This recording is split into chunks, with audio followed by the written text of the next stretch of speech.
11 साल हो गए सुनते सुनते कान पक गए। 100 साल पुरानी पार्टी है कांग्रेस, उनका आज तक संगठन खड़ा नहीं हुआ। 3 3 प्रदेश अध्यक्ष बदल गए, प्रभारी पता नहीं कितने बदल गए।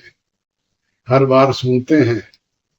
अब पिछले दिनों राहुल गांधी जो उनके राष्ट्रीय नेता हैं, अपोजिशन के लीडर हैं, वो भी चंडीगढ़ में आए और करके क्या गए मुझे नहीं पता लगा। कहने की डेडलाइन दी है 30 जून की, इस बार तो पक्का होगा, कोई गुटबाजी नहीं डेडलाइन तो होगी। बहुत बार दी है, आप स्वयं इस बात को जानते हैं। हर बार डेडलाइन दी जाती रही, परंतु संगठन के नाम पे तो वही धरातल पे ढाक के 3 बार। अब जब हो जाएगा तब जानेंगे। भाई साहब, विपक्ष जो है पूरे प्रदेश में काफी कमजोर जो है नजर आता है, आप क्या मानते हो? क्योंकि सड़क पे लड़ाई कोई नहीं कर रहा, बच्चे जैसे सीईटी के एग्जाम को लेकर के हैं, बच्चों के फार्म नहीं भरे जा रहे, उनके डोमिसाइल नहीं तैयार हो रहे, तो पब्लिक के इन मुद्दों को लेकर के विपक्षी दल नजर नहीं आते, क्या है? उसको कैसे कहेंगे? हिसार में बेकायदगी हुई, उसको लेकर के हमारे पार्टी के लोग तो वो अगला देखा लगे रहे थे। इशू आता है तो इशू को लेकर के लड़ाई होती है। सर बीजेपी जो है वो मोदी सरकार के 11 साल पूरे होने पर जो है जश्न मना रही है, जगह जगह मीटिंग कर रही है, प्रचार कर रही है। क्या मानते 11 साल मोदी सरकार के, बीजेपी सरकार के कैसे रहे, कितने सफल रहे हो? मैंने कहा ना कि अखबारों में न्यूज पढ़ते हैं, बड़े बड़े आयोजन उनके होते हैं, धरातल पे क्या हो रहा है? मुख्यमंत्री के लिए मैं नहीं कह रहा हूँ, मंत्री कहते हैं कि गन खटोले से नीचे उतरे, गन खटोले से नीचे उतरे, बीच में जहाँ पृथ्वी देते हैं उसका मुद्दा क्या है? हाँ, उसके मंत्री और एमएलए संतुष्ट नहीं है, पहले उनको तो संतुष्ट करो। सर बीजेपी जनता तो कहाँ संतुष्ट है, उनके एमएलए और मंत्री भी संतुष्ट नहीं है। सर जेजेपी का और बीजेपी का गठबंधन टूटने के बाद 1 रुपए भी पेंशन में बढ़ोतरी नहीं हुई है, जो 250 रुपए पर की माह पड़ते थे, किस तरह से देखें?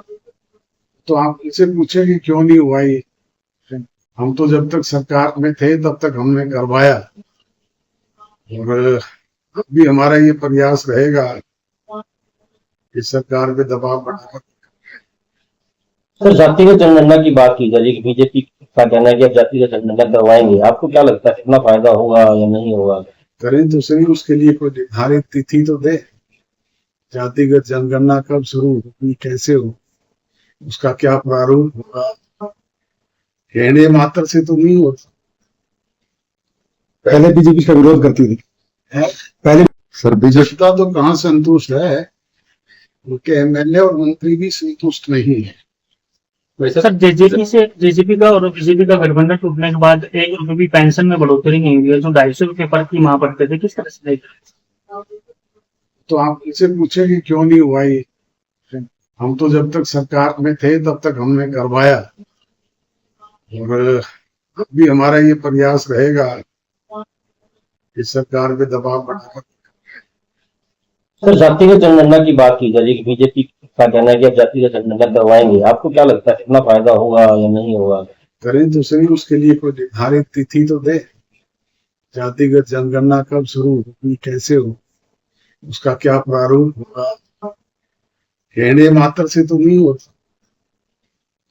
पहले बीजेपी का विरोध करती थी, पहले बीजेपी का विरोध करती थी, पहले बीजेपी विरोध करती थी इसका, जाति जनगणना का, और अब पक्ष में खड़ी है, कह रही है पक्ष में खड़ी है, पर पक्ष में खड़ी होकर के भी वो बताएं तो सही, उसके लिए कोई निर्धारित तिथि दे, कैसे होगी, उसका प्रारूप क्या होगा, वो तो लोगों को बताएं। सर प्रदेश में क्राइम काफी बढ़ गया है, हर रोज जो है गोलीबारी की घटनाएं हो रही है, तो जेजेपी क्या स्टैंड लेगी? पे जंगल का राज है। आज आप देखते हैं कि किस तरीके से शराब के ठेकेदारों को मारा जा रहा है। रोजाना अभी सिरसा में हमारे यहाँ पर कल ही मर्डर हुआ है, और रोजाना इस तरह की घटनाएं घट रही है। कहाँ है कानून व्यवस्था? पॉलिटिकल आइडियोलॉजी की बात करें तो सर जननायक जनता पार्टी की आइडियोलॉजी किन पार्टियों से मेल खाती है? हरियाणा जैसे बीजेपी है, कांग्रेस है, इनेलो है या और अन्य पार्टियां हैं, किन की आइडियोलॉजी की ज्यादा नजदीक है जेजेपी? आइडियोलॉजी हमारी अपनी है। जननायक चौधरी देवीलाल की नीतियों पर हमारा राजनीतिक दल चल रहा है। हम किसी की आइडियोलॉजी में नहीं विश्वास करते।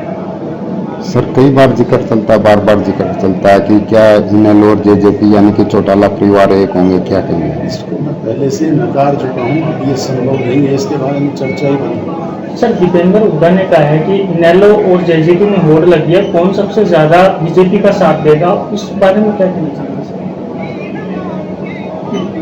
और वो किसका साथ दे रहे हैं?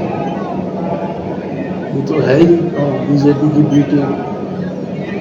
इस चुनाव में क्या किया उन्होंने ये सब जानते हैं और आप मेरे से बेहतर जानते हैं। देखिए सर, एक सबसे बड़ी भर्ती है सीटी की होती है, 5 साल 4 साल की प्रोसेस होता है, अब ये निकली हुई है, उसकी लास्ट डेट भी चलेगी। लाखों के करीब बच्चे ऐसे जो फॉर्म नहीं भर पाए, तो क्या आप मांग करेंगे कि भी उन बच्चों के लिए एक बार फिर से समय दिया जाए या उनको निश्चित तौर पर उनको समय दिया जाना चाहिए। कुछ लोग इसको लेकर के हाई कोर्ट में गए हैं, उनको नहीं मिला चाहिए।